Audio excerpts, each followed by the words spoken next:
പ്രേക്ഷകർ അറിയണം അധികാരികളുടെ അനാസ്ഥ എങ്ങനെയാണൊരു അപകടം വിളിച്ചു വരുത്തുന്നത് എന്ന്. 6 മാസങ്ങൾക്ക് മുമ്പാണ് മോട്ടോർ വാഹന വകുപ്പ് പാലക്കാട് IIT-യുമായി ചേർന്നൊരു പഠനം നടത്തിയിരുന്നു. ഈ വഴിയിൽ എത്രമാത്രം അപകട സാധ്യതയുണ്ട്, ഈ വഴിയിൽ വലിയ അപകട സാധ്യതയുണ്ടെന്ന് IIT നടത്തിയ പഠനത്തിൽ കണ്ടെത്തുകയും മോട്ടോർ വാഹന വകുപ്പ് അത് സർക്കാരിന് സമർപ്പിക്കുകയും ചെയ്തിരുന്നതാണ്. ഇതിലുള്ള സ്മൂത്തനിങ് കുറയ്ക്കണമെന്ന് ആവശ്യപ്പെട്ടിരുന്നു. അതിൻ്റെ ഭാഗമായി റോഡ് പരുക്കനാക്കിയിരുന്നു. പക്ഷേ വീണ്ടും വാഹനങ്ങൾ ഓടി വീണ്ടും ആ ഭാഗം പരുക്കനായിരുന്ന റോഡ് വീണ്ടും സ്മൂത്തായി മാറി. അവിടെ ചെറിയ രീതിയിലുള്ള ഹമ്പറുകൾ സ്ഥാപിച്ചു, ചെറിയ തരത്തിൽ ഈ റിഫ്ലക്ടറുകൾ സ്ഥാപിച്ചു. അവിടെ വേഗത 70 കിലോമീറ്ററിൽ നിന്ന് 30 കിലോമീറ്ററായിട്ട് ചുരുക്കി. പക്ഷേ അതുകൊണ്ടൊന്നും വാഹന അപകടങ്ങളുടെ നിരക്ക് കുറയ്ക്കാൻ സാധിച്ചില്ല. ഒന്ന് മഴ പെയ്താൽ വെള്ളം ഒരു ഭാഗത്തുകൂടി മറുഭാഗത്തേക്ക് ഒലിച്ചു പോകുന്ന അവസ്ഥയുണ്ടാവും. വാഹനങ്ങൾ 50-60 കിലോമീറ്റർ വേഗതയിൽ വന്നാൽ അത് ഒരു അക്വാ പ്ലെയിനിങ് എന്നറിയപ്പെടുന്ന ഈ ജലപാളി ടയറിനും പ്രതലത്തിനുമിടയിൽ രൂപപ്പെടുന്നൊരു പ്രതിഭാസമുണ്ടാവും. അത് വലിയ അപകടമുണ്ടാക്കും. ചെരിഞ്ഞ റോഡ് നിർമ്മാണത്തിൽ അശാസ്ത്രതയാണെന്ന് ദേശീയപാത അതോറിറ്റി അറിയിച്ചിരുന്നു. പക്ഷേ ഒന്നും ഉണ്ടായില്ല. ചെറിയ മാറ്റങ്ങൾക്കും അപ്പുറത്തേക്ക് ആ റോഡിൻ്റെ വളമൊന്ന് നിവർത്താനോ ആ റോഡിൻ്റെ ചെരുവൊന്ന് മാറ്റാനോ ആ റോഡിൻ്റെ മിനുസമായ പ്രതലം കൂടുതൽ പരുക്കനാക്കാനോ ഒന്നും ശ്രമം പിന്നീടുണ്ടായില്ല. അധികാരികളുടെ അനാസ്ഥയാണ് യഥാർത്ഥത്തിൽ ഈ ജീവനുകൾ എടുത്തതെന്ന് നമുക്ക് പറയേണ്ടി വരും. ഈ ഘട്ടത്തിലും 4 കുഞ്ഞുങ്ങൾ അവർ ഈ സമയത്ത് സ്കൂളിലേക്ക് പോകേണ്ടതാണ്. അവർക്ക് ഹിന്ദി പരീക്ഷ തുടങ്ങേണ്ട സമയമായിരുന്നു. ഇന്ന് ഹിന്ദി പരീക്ഷ എഴുതാൻ വേണ്ടി തയ്യാറെടുത്തിരുന്ന 4 കുഞ്ഞുങ്ങളാണ് നിർഭാഗ്യവശാൽ പരീക്ഷ എഴുതാൻ കഴിയാതെ എല്ലാ പരീക്ഷകളിൽ നിന്നും അവധിയെടുത്ത് അന്ത്യയാത്രയ്ക്കൊരുങ്ങിയിരിക്കുന്നത്.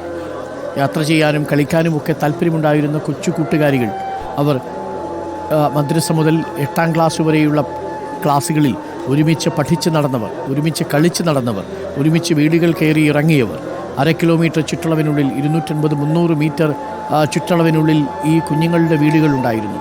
ആദ്യം എത്തുന്നത് ഐഷയുടെ വീട്ടിലാണ്. അവിടെ ഒന്ന് കയറിയാണ് ഫിദയുടെ വീട്ടിൽ പോവുക, ഹൃദയുടെ വീട്ടിൽ പോവുക, ഇർഫാൻ്റെ വീട്ടിൽ പോവുക. ഈ കുഞ്ഞുങ്ങളാണ് യഥാർത്ഥത്തിൽ ഇന്നിപ്പോൾ ചലനമറ്റ് കിടക്കുന്നത്. ഒരു നാടിന് താങ്ങാൻ കഴിയുന്നതിനും അപ്പുറമാണ് ഈ പിഞ്ചോമനകളുടെ മരണം എന്നുള്ളത് വളരെ വ്യക്തവുമാണ്. നമുക്കൊപ്പം അഷ്കർ അലി കരിമ്പയുണ്ട്, ഇക്ബാലുണ്ട്, ഒപ്പം അർജുൻ മട്ടന്നൂരും നമുക്കൊപ്പമുണ്ട്, സിനോജുമുണ്ട്. സിനോജ്, ഇനി ഏകദേശം 55 മിനിറ്റുകൾ മാത്രമേ അവശേഷിക്കൂ. അതിനുശേഷം ഈ കുഞ്ഞുങ്ങളുടെ ശരീരങ്ങൾ അവർക്കൊരുമിച്ച് യാത്ര പോകാൻ തയ്യാറെടുത്തിരിക്കുന്ന ഖബറിടങ്ങളിലേക്ക് നീങ്ങും.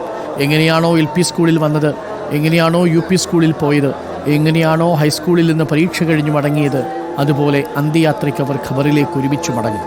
കണ്ണീർ പൂക്കളർപ്പിക്കുകയാണ് നാടും നമ്മുടെ കേരളവും, ഒപ്പം ബന്ധുക്കളും സുഹൃത്തുക്കളുമെല്ലാം. താങ്ങാനാവുന്ന കാഴ്ചയല്ല എന്ന് നമുക്ക് നന്നായി അറിയാം. ഈ പ്രഭാതത്തിൽ പ്രേക്ഷകർ കണ്ടുകൊണ്ടിരിക്കുന്നതും നാടുലഞ്ഞു നിൽക്കുന്ന ഈ കാഴ്ച തന്നെയാണ്. സിനോജ്, അന്ത്യയാത്രയ്ക്കുള്ള ഒരുക്കങ്ങളെല്ലാം പൂർത്തിയായി എന്ന് തോന്നുന്നു.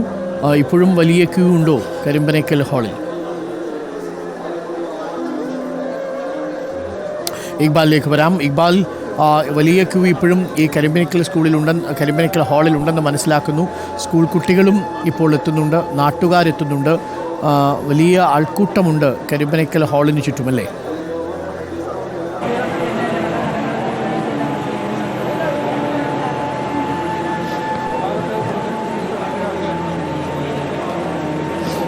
അരുൺ പറഞ്ഞതുപോലെ തന്നെ ഇവിടെ ദേശീയപാതയോരാണ് പാലക്കാട് കോഴിക്കോട് ദേശീയപാത. അവിടെ തൊട്ടപ്പുറത്ത് കരിമ്പയിൽ വെച്ച് പരിയമ്പാടത്ത് വെച്ചാണ് ഈ അപകടമുണ്ടായത്. ഇപ്പോൾ ദേശീയപാത കാണാൻ കഴിയാത്ത രീതിയിൽ ഇവിടേക്ക് ജലപ്രവാഹം എത്തിയിരിക്കുന്നു എന്ന് വേണം പറയാൻ.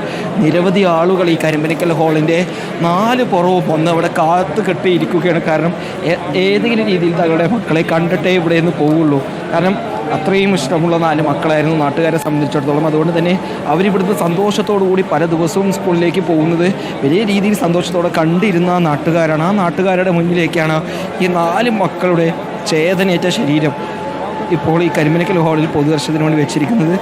ആ മക്കളുടെ ഈ കിടത്തം കണ്ട് പല ആളുകൾക്കും സഹിക്കാൻ കഴിയാതെ തളർന്നു വീണ് പലരെയും ആശുപത്രിയിലേക്ക് ഇപ്പോൾ മാറ്റിയിരിക്കുന്ന സാഹചര്യം ഉൾപ്പെടെയുണ്ട്.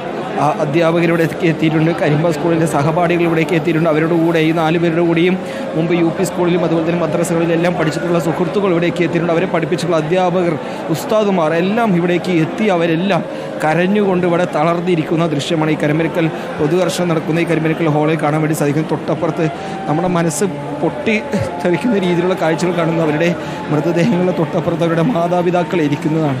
പലരുടെയും മാതാപിതാക്കൾ ഇടവിട്ട് മക്കളുടെ പേര് വിളിച്ച് പെട്ടെന്ന് പൊട്ടിക്കരഞ്ഞ് കയറി വരുന്ന ആ ഒരു ദൃശ്യം കണ്ടു നിൽക്കാൻ സാധിക്കാത്ത രീതിയിലുള്ള വേദനിപ്പിക്കുന്ന ദൃശ്യങ്ങളാണ്.